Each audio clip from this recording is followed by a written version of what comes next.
شوهرای عزیز، وظیفه شما شوهربانی کردن است، وظیفه شما خانه شوهر را تازه نگه داشتن است، وظیفه شما شوهراتان دوست داشتن است، فرزند تربیت کردن است.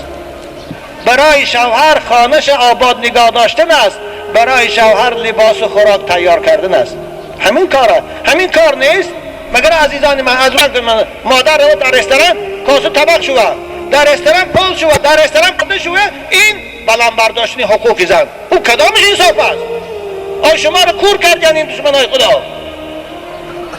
زنک لباس شوهرش شوید، این تحقیر به حقوق زن. اما در خیمچسکر و لباس مردای بیگانه رو شوید، این بلند برداشتن حقوق زن. زنک در خانه پیش شوهرش اوقات بیاره، این پایمال کردن حقوق زن. در رستوران پیش مردهای بلحوث تا سینه‌اش اینجاش نوش با ناز ایشما اوقات بیاره، این بلند برداشتن حقوق زن. کدامش از انصاف؟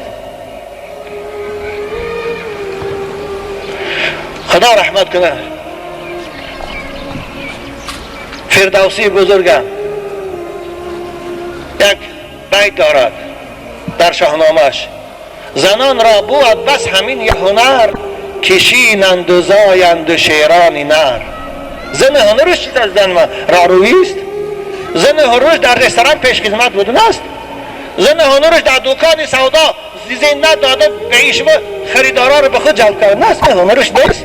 زنان را بود بس همین یک هنر، کشینند خانه دا زایند شیران نر. منی تو جوانکای زیبار تربیه کنند. حق به جانب فردوسی است. گپی ترسونزاده خطا هست.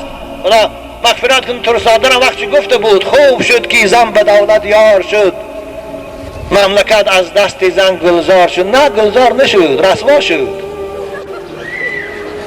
بیچاره او از ترس کمونیست ها این گپ زده بود، از طرز حزب کمونیست و بیورای مرکزی این گپ زده بود. نباشه باید بیزار بود از همون زنش کوچه برآمدن، از همون دکترش خواندن که بشانی شوهری عروس کرد، از خجالت بیچاره به مرده برافت. گپ حق تنیف فردوسی است. خدا رحمت کنش. زنان را بود بس همین یک هنر، کشینند و زایند شیران نر.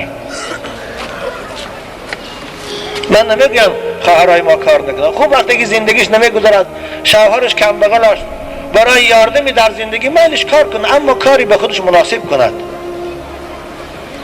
کارهای زنان هم هست، کند همون کارا، عیبش نیست، لیکن با آداب اسلامی، با روی مال، با کرتی آستیندار برات کار کند. بازار بشیند، در دکان کار میلش کار کند، روی مال بندد پیش برکش محکم، خلط پوشد تا آستینش تا بندی دستش محکم، میلش کار کند. خدا این اجازت داد، پیغمبر این اجازت داد است: ان الله قد اذن لكم ان تخرجن لحوائجكن.